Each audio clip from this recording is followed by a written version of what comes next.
الحمد لله رب العالمين والصلاة والسلام على أشرف الأنبياء والمرسلين نبينا محمد وعلى آله وأصحابه أجمعين.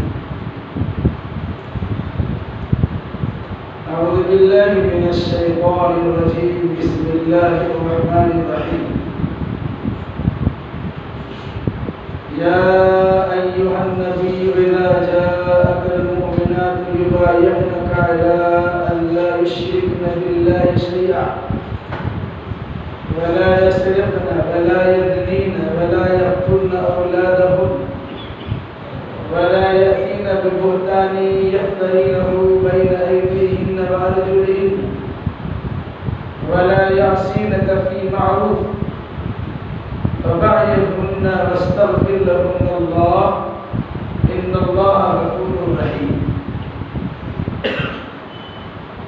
يا أيها الذين آمنوا لا تتولوا قوما غضب الله عليهم قد يئسوا من الآخرة كما يئس الكفار من أصحاب القبور.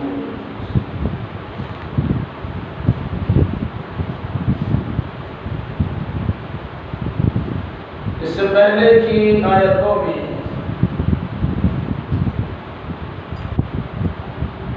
بعض کفار و مشرکین کے ساتھ اچھا برتاؤ کرنے اور حسن سلوک کرنے کی اجازت دی گئی.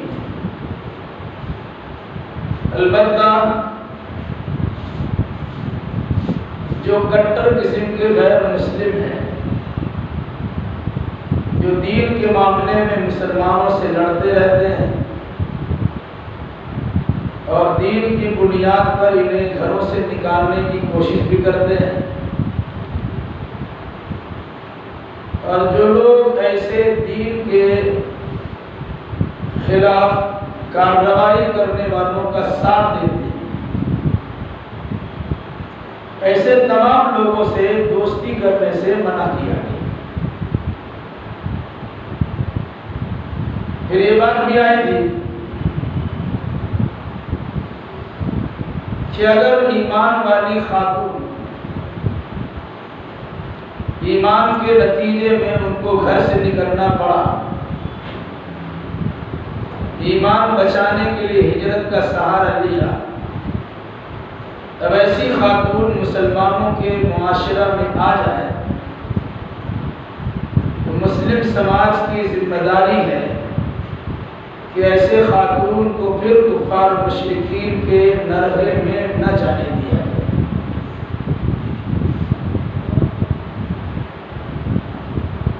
ساتھ یہ بات بھی کہی گئی تھی کسی غیر مسلم خاتون کا نکاح کسی مسلمان مرد سے ہو نہیں سکتا. اسی طرح کسی مسلمان عورت کا نکاح کسی کافر و مشرک سے نہیں ہو سکتا. اس لیے اسلام کی بنیاد پر کفر کے ساتھ رشتہ ناتا جوڑا نہیں جا سکتا ہے. رکھ رکھاؤ کی حد تک سماجی مسائل میں ان کے ساتھ تعلقات تو رکھے جا سکتے ہیں، لیکن جگری دوستی کی جو بات ہوتی ہے، ایسے دوستی قائم کرنے سے اللہ تبارک و تعالیٰ نے سختی کے ساتھ منع فرمایا. آگے کی آیتوں میں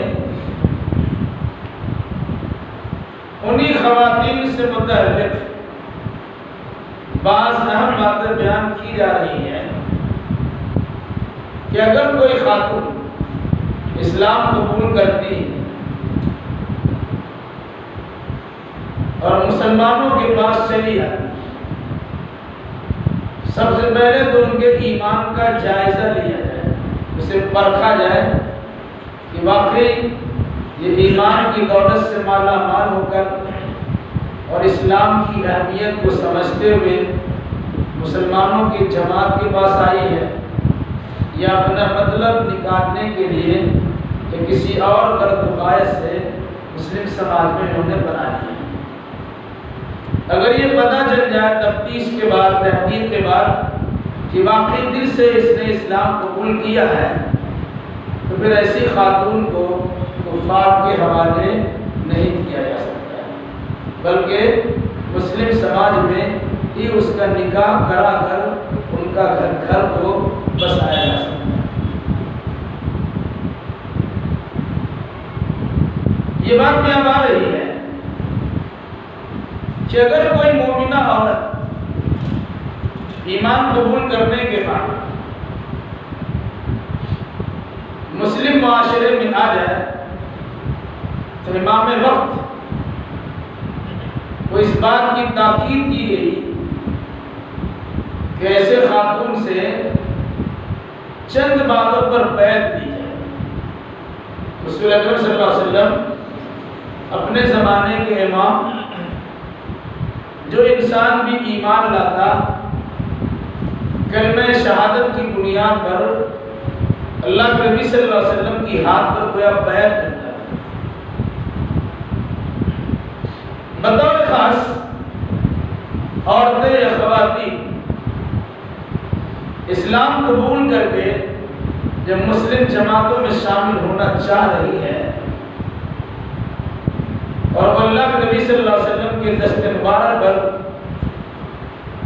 بیعت کر کے اپنی باقی زندگی گزارنا چاہتی ہیں، تو اللہ کے نبی صلی اللہ علیہ وسلم کو مخاطب کرتے ہوئے اللہ نے کہا ان باتوں پر ان سے بیعت لیجیے اور پھر اس کے بعد ان کے لیے اللہ سے مغفرت کی دعا کیجیے۔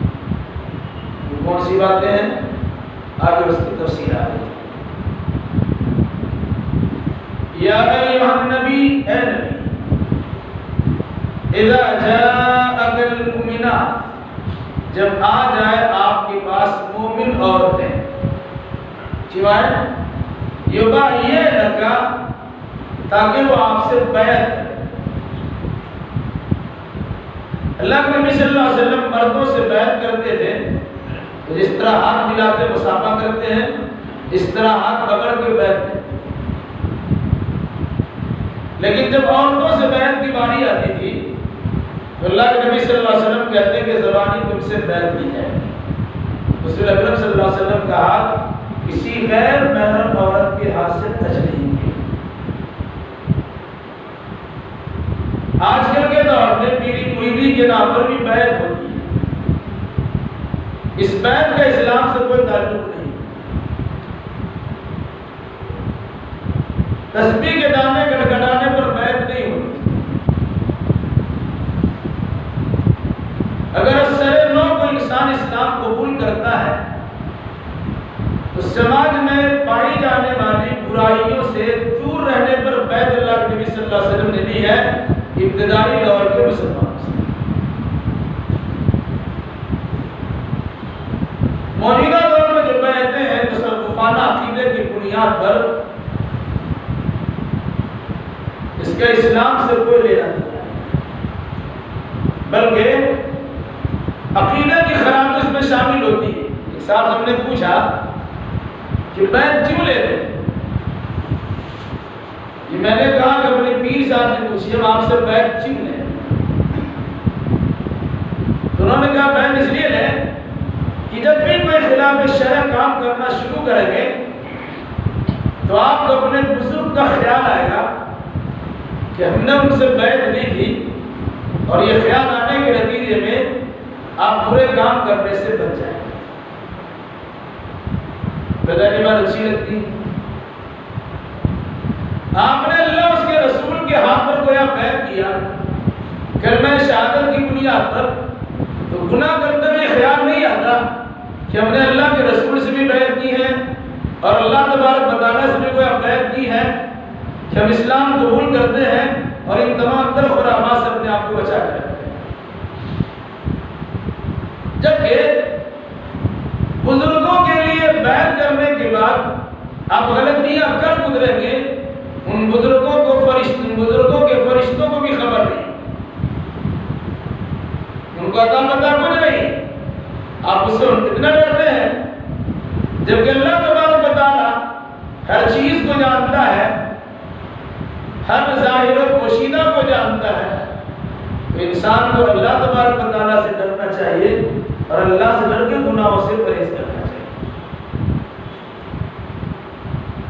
اس مناسبت سے موجودہ پیری مریدی کا جو رشتہ ہے اور اس کے نتیجے میں جو بیعتیں ہوتی ہے، یہ بیعتیں صرف بیعت ہے، اس کا اللہ کے نبی صلی اللہ علیہ وسلم کی شریعت سے دور دور کا بھی واسطہ ہے۔ کس بات پر بیعت لیا؟ یہ لگا یہ عورتیں آپ سے بیعت کرے، عہد و پیمان کرے، سمجھوتا کرے، قول و قرار کرے، وعدہ وعید کرے، کس بات پر؟ اللہ یشرکن باللہ شیئا، سب سے پہلی بات یہ اللہ کے ساتھ کسی کو شریک نہیں کریں گے۔ ہجرت کر کے تو آ گئی، بظاہر ایمان قبول کر کے تو آ گئی، اب یہ آنے کے بعد بھی شرکی کرنا رہ جائے فائدہ کیا ہو؟ تو کہا اب ان سے پہلے بیعت لیجیے، ٹھیک ہے؟ کلمہ پڑھنے کا مقصود یہ ہوتا ہے کہ اب اللہ کے ساتھ کسی کو شامل نہیں کریں گے، اس لیے اس کی تصدیق کیجیے، اللہ یشرکن باللہ شیئا، کہ وہ یعنی یہ عورتیں اللہ کے ساتھ کسی کو شریک نہیں کریں۔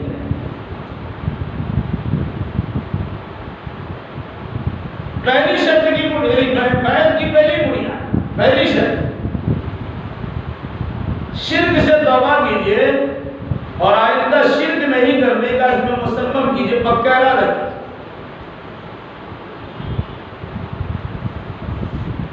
دوسری بات وَلَا يَسْرِقْنَ، یہ عورتیں چوری نہیں کریں۔ عورتوں میں جو خرابیاں بطور خاص پائی جاتی ہیں ان کا تذکرہ کیا ہے۔ مردوں کے بالمقابل عورتیں زیادہ شرک کرتی ہیں اور وہ شرک کی سنگینی کو زیادہ سمجھتی بھی نہیں۔ کبھی کبھی حالات کے بگاڑ کے نتیجے میں اپنے شوہر کے دل و دماغ کو بھی خراب کرتی ہے اور شرکی اعمال کی طرف مائل کر دیتی ہے۔ تو کہا پہلی بنیاد یہ ہے کہ شرک سے توبہ کرو اور آئندہ کبھی شرک نہیں کرو گی، اس پر بیعت کرو۔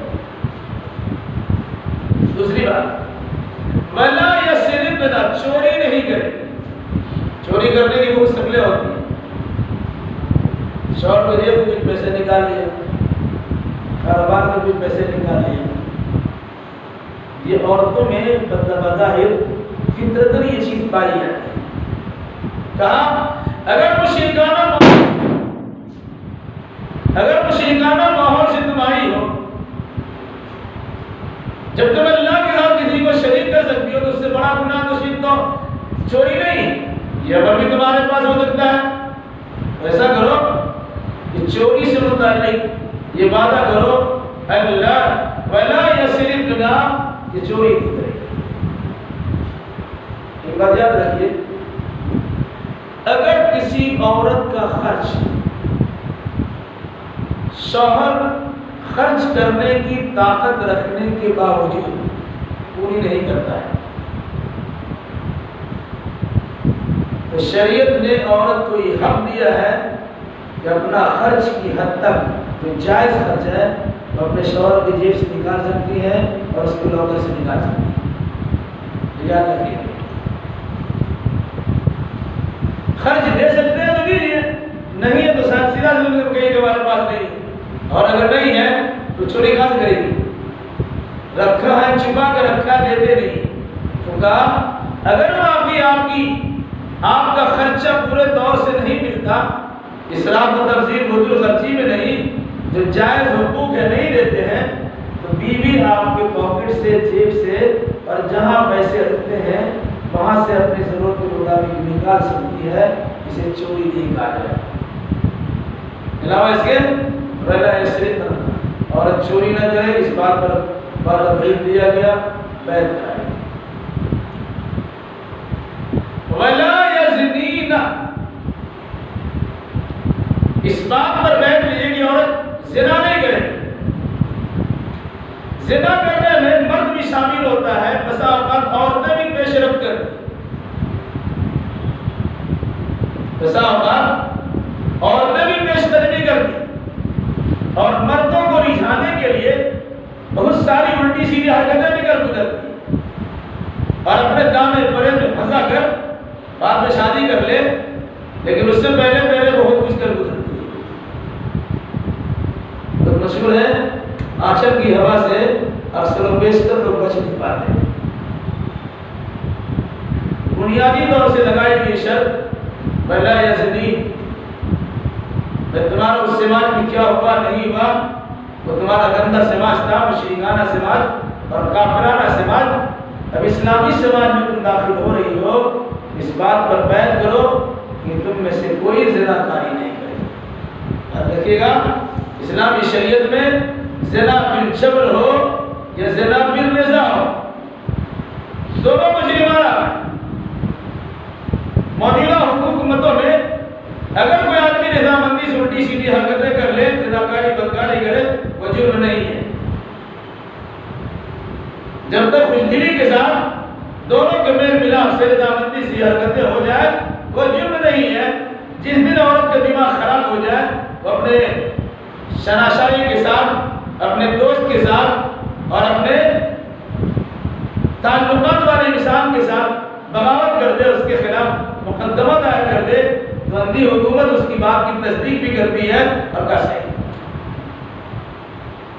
اسلامی شریعت کے مطابق یاد رکھیے، دونوں کی رضامندی سے زنا ہو یا کوئی کسی کو مجبور کر رہا ہے،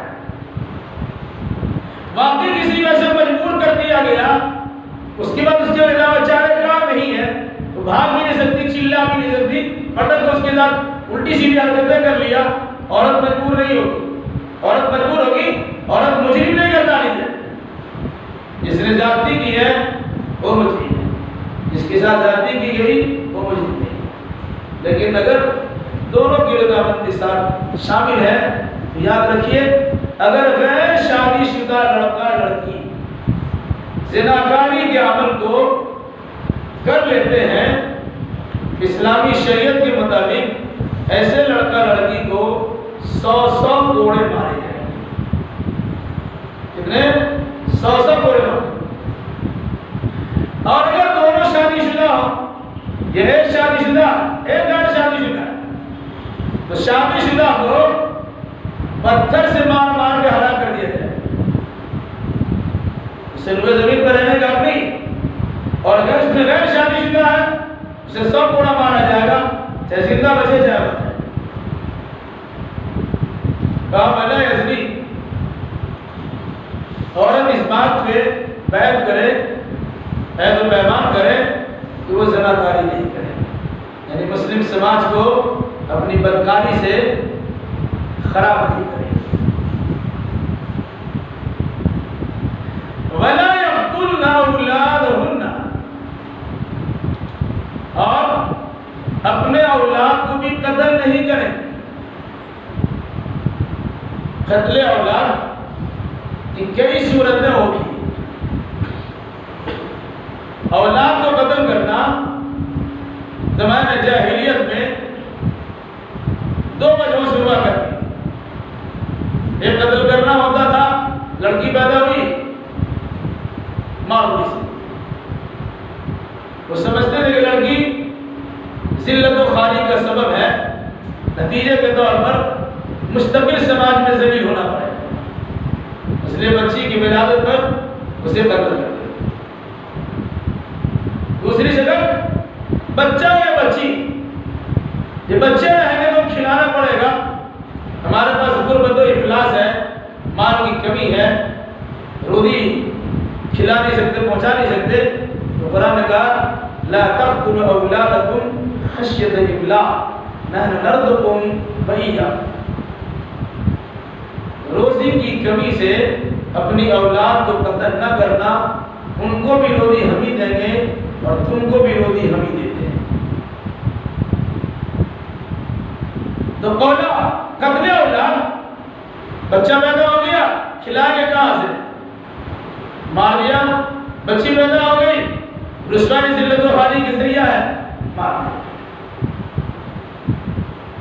یہ اس زمانے کا تھا۔ آج کے زمانے میں قتل اولاد کی کئی شکل ہے. ایک شکل تو یہ ہے کہ اگر کوئی انسان اپنی اہلیہ سے ملتا ہے اور خواہ مخواہ کہ بچے کہیں ٹھہر نہ جائے، اس مادہ بلمیہ کو باہر گرا دیتا ہے. اس میں ابھی نہیں شامل ہے، ابھی نہیں اور کبھی نہیں. یا دو بچے کی ہستی سے کٹے زندگی مستی سے، اس قسم کی عام عقیدہ نظریہ، اس کا مطلب یہ ہے وہ اپنے آپ کو خدا سمجھتا ہے. ایسے عمل کو کہا گیا ذالک بات الخفی، یہ پوشیدہ طور سے اولاد کو قتل کرنا ہے.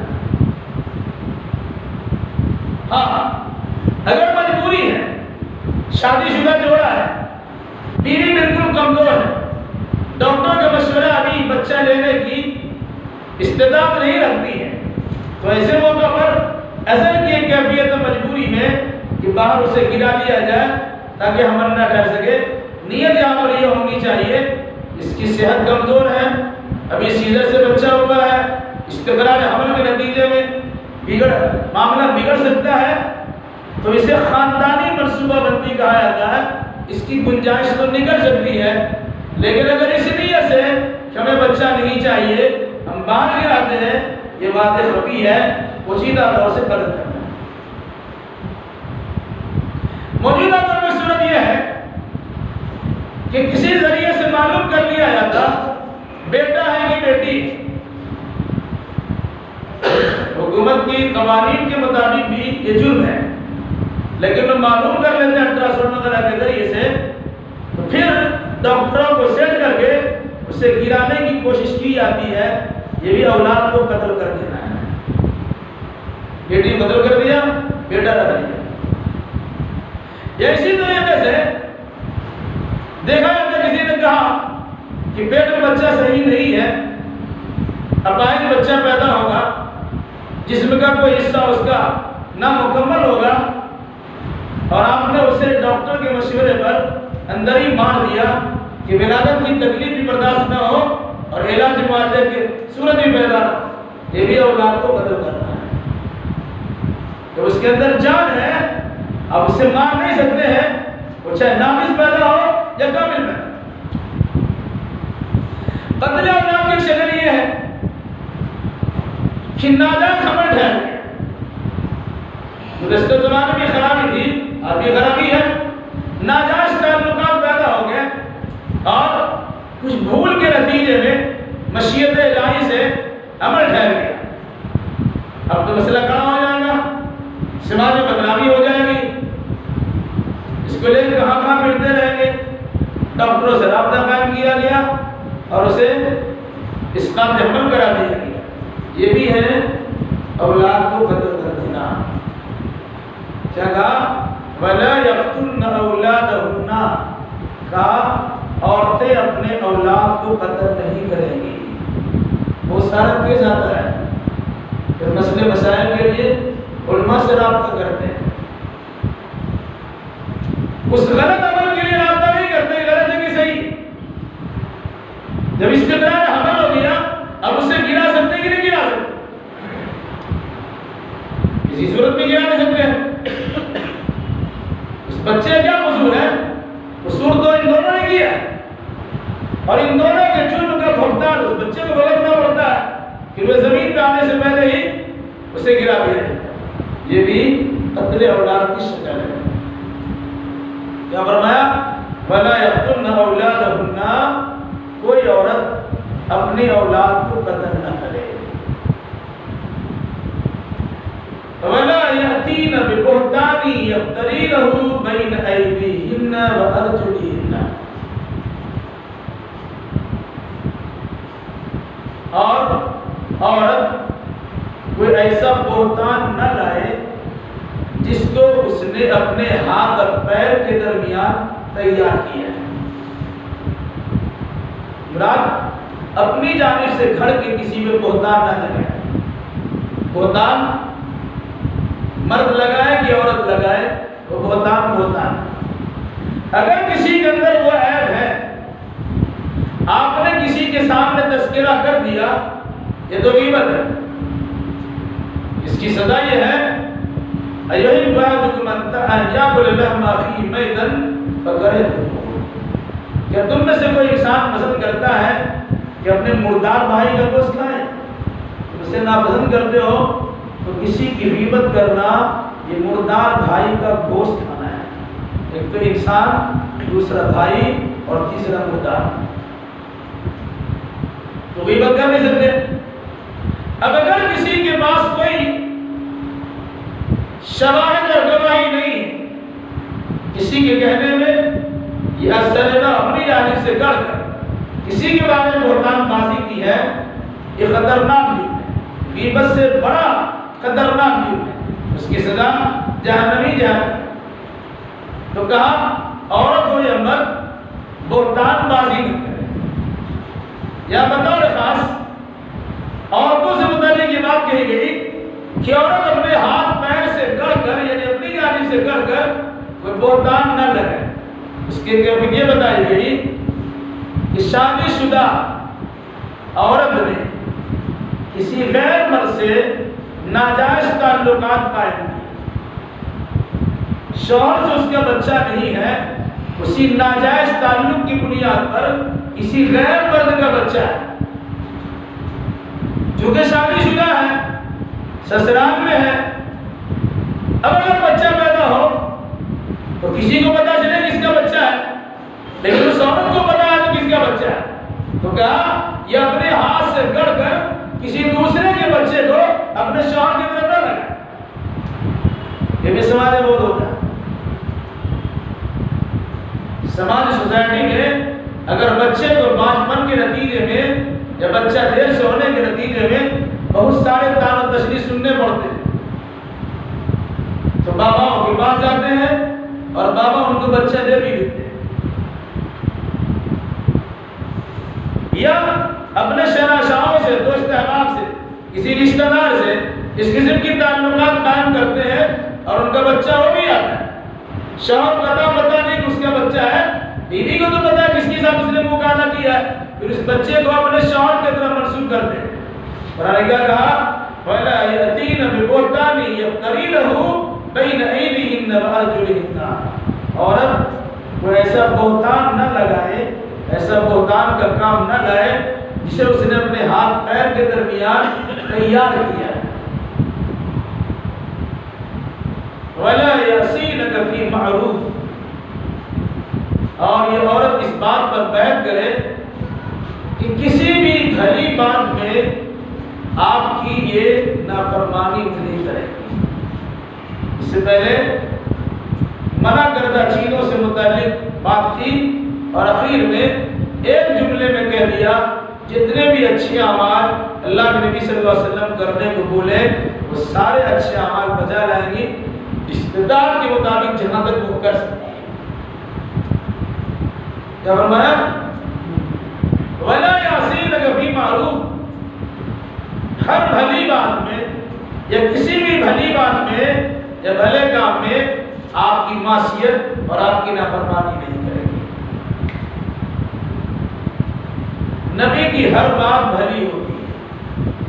یہاں سے علماء نے بڑی اہم بات نکالی، علامہ آلوسی رحمۃ اللہ علیہ نے تفسیر المعانی لکھا ہے، جب نبی کی کسی بات کو تھوڑی دیر کے لیے مان لیا جائے کہ صحیح نہیں ہے، حالانکہ ایسا نہیں ہے،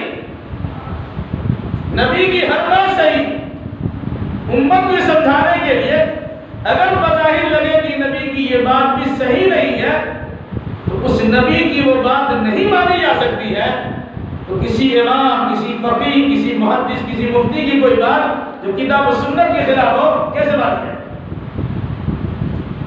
ادھر حقیقت تعلیم دی گئی ہے وَلَا يَعْصِينَكَ فِي مَعْرُوفٍ، کسی بھی بھلی بات میں اللہ کے نبی صلی اللہ علیہ وسلم کی نافرمانی نہیں کی جائے گی۔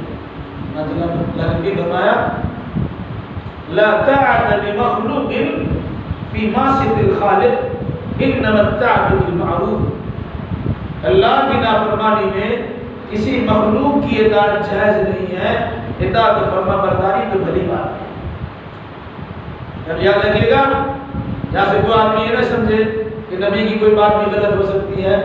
یہ امت کو سمجھانے کے لیے کہا ہے کہ نبی کی بات بھی معروف میں ہی مانا جائے گا، یعنی بھلی بات ہی مانی جائے گی. یہ بتانا امت کو ہے کہ اگر کسی امتی کی جانب سے کوئی خلاف شرع کام، خلاف شرع کوئی بات ہو، ان کو اس بات کی تصدیق نہیں کی جائے گی اور اس کے تحت فرما برداری نہیں کی جائے گی. ویسے ہر نبی کی ہر بات اللہ اس کے رسول اللہ کے فرمان کے مطابق ہوتی ہے.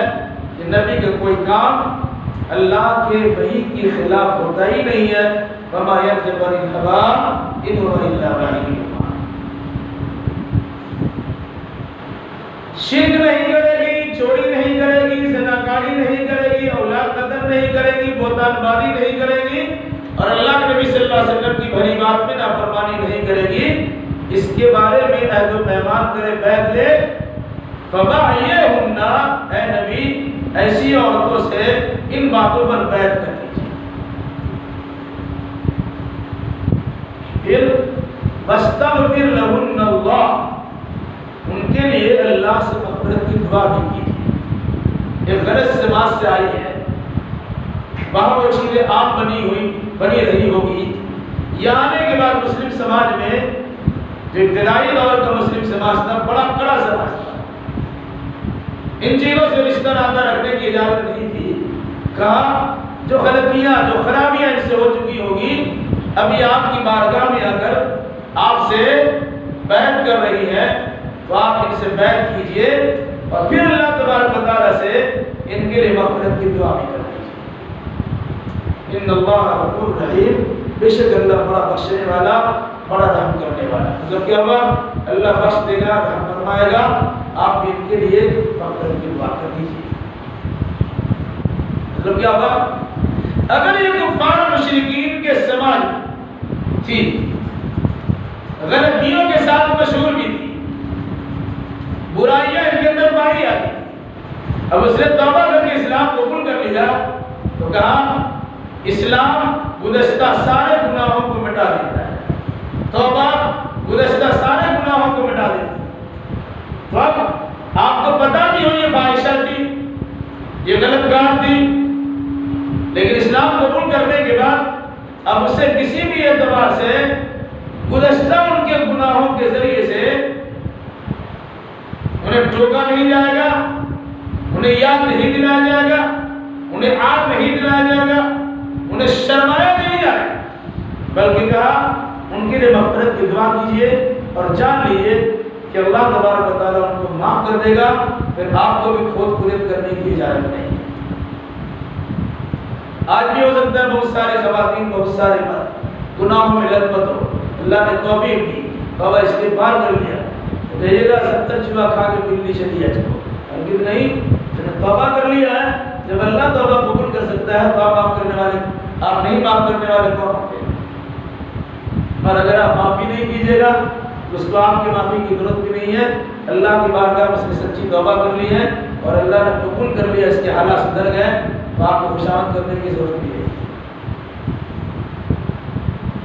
یا ایھا الذین آمنوا لا تتولوا قوما غضب اللہ علیہم. پھر اسی مضمون کو دہرایا گیا، اس مضمون کو اس سورہ کے شروع میں بیان کیا گیا تھا. اے ایمان والو، میرے اور اپنے دشمنوں دوست نہ بنا. گویا کفار مشرکین سے دوستی گانٹنے سے منع کیا گیا. اسی بات کو پھر آخر میں کہا، یا ایھا الذین آمنوا، اے ایمان والو، لا تتولوا قوما، تم ایسے لوگوں سے دوستی نہ کرو، غضب اللہ علیہم، جن پر اللہ نے غضب کیا ہے. عیسائی سے مراد بعض لوگوں نے کہا یہودی ہے، بعض لوگوں نے کہا منافق ہیں، اور بعض لوگوں نے کہا ہر قسم کے کافر ہیں. اور اسی بات کو زیادہ ترجیح قرار دی گئی کہ ہر کافر کے ساتھ دوستی کرنے سے منع کیا گیا کہ منافق بھی کفر کر جاتا ہے اور یہود و نصارہ بھی کفار کی جماعت میں شامل ہے. کہا ایسے لوگوں سے آپ دوستی نہ کریں جن پر اللہ کا غضب نازل ہو رہا ہے۔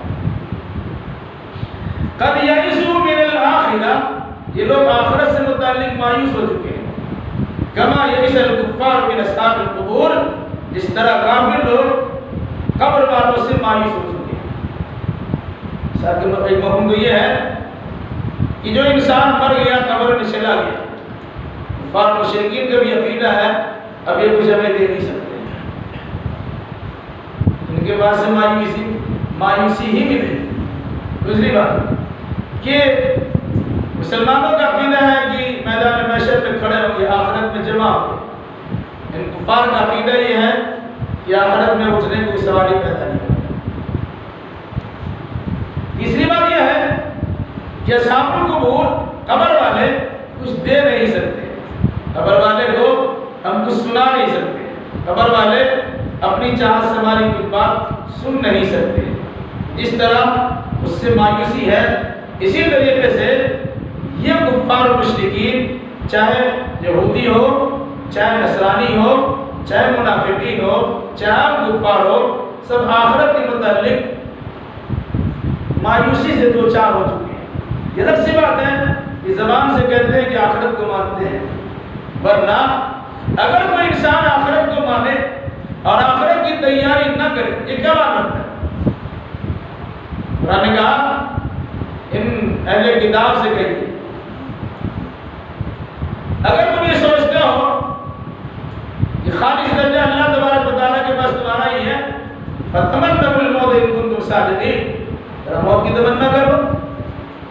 تم کہتے ہو اللہ نحن ابناء اللہ وأحباؤہ، ہم اللہ کے بیٹے اور اللہ کے دوست ہیں، یا اپنے باپ سے ملنے جاؤ یا اپنے دوست سے ملنے جاؤ۔ قرآن کہتا ہے کبھی بھی یہود و نصارہ یا خاص طور سے یہودی موت کی تمنا نہیں کر سکتے۔ کیوں؟ کہ ان کے کالے کرتوت ان کے سامنے، تمنا کیا اور فوراً اللہ کا عذاب آ گیا تو کیا ہوگا؟ اس لیے کبھی بھی اس بات کی تمنا نہیں کرتے۔ قرآن کیا ہے؟ بظاہر زبان سے اعتراف تو کرتے ہیں کہ ہم آخرت کو تسلیم کرتے ہیں، لیکن آخرت میں جن اعمال کو کام آنا ہے ان اعمال سے انسان کو دور رہتا ہے، اور جن عمل کے نتیجے میں آخرت میں ناکامی ملے گی انہی عمل سے انسان بچا۔ اس کا مطلب یہ ہوا کہ یہ لوگ بھی آخرت سے مایوس ہیں۔ دوسری بات، انہیں پتا ہے کہ ہم مر کے جائیں گے تو اللہ کی بارگاہ میں تو کچھ ملنا نہیں ہے سوائے جہنم کے، تو آخرت کی کامیابی سے مایوس ہو چکے ہیں۔ جس طرح کفار مشرکین اہل قبور سے مایوس ہیں، یہ قبر والے ہمیں کیا دیں گے؟ ہمارے باپ دادا تو بہت دنوں سے گئے ہوئے، کوئی زندہ اٹھ کے آتا نہیں۔ جس طرح اس سے ہم مایوس ہو چکے ہیں، اسی طریقے سے آخرت سے متعلق ہر قسم کے کافر کا اعتقاد بنتا ہے کہ آخرت یا تو قائم نہیں ہوگی، اور اگر قائم بھی ہو گئی تو انہیں وہاں کچھ سوائے عذاب کے کچھ ملنے والا نہیں۔ کہا ایسے لوگوں سے دوستی کرنا نہیں چاہیے۔ پوری سورہ ممتحنہ میں بطور خاص اہل ایمان کو تنبیہ کی گئی ہے کہ اپنا ایمان درست رکھیے، اہل ایمان سے تعلقات اچھے قائم رکھیے، غیر مسلموں کے ساتھ جو آپ کے ساتھ بدتمیزیاں کرتا ہو، دین کے معاملے میں گلستہ ہو، دین پہ چلنے کے نتیجے میں روڑے ہٹاتا ہو، آپ کے خلاف کارروائیاں کرتا ہو، آپ کے نکالے جانے کی کوششیں کرتا ہو، سازشیں رچتا ہو، ایسے لوگوں کے سامنے دوستی کی پینکیں بڑھانے کی ضرورت نہیں ہے۔ ہاں آپ کے پڑوس میں لوگ ہیں، سیدھے سادے غیر مسلم افراد ہیں، حضرات ہیں، ان کی بھی کچھ ضرورتیں ہیں، وہ بھی آپ سے امیدیں وابستہ رکھتے ہیں، تو رکھ رکھاؤ کی حد تک ان سے تعلقات قائم کرنے اور ان کے ساتھ حسن سلوک کرنے سے قرآن مجید کبھی کسی مسلمان کو منع نہیں کرتا ہے۔ اللہ آپ کو اور جملہ مسلمانوں کو قرآن آیات اور اللہ کے نبی صلی اللہ علیہ وسلم کی فرمودات کی روشنی میں اپنی اعمال بدلنے کی توفیق عطا فرمائے۔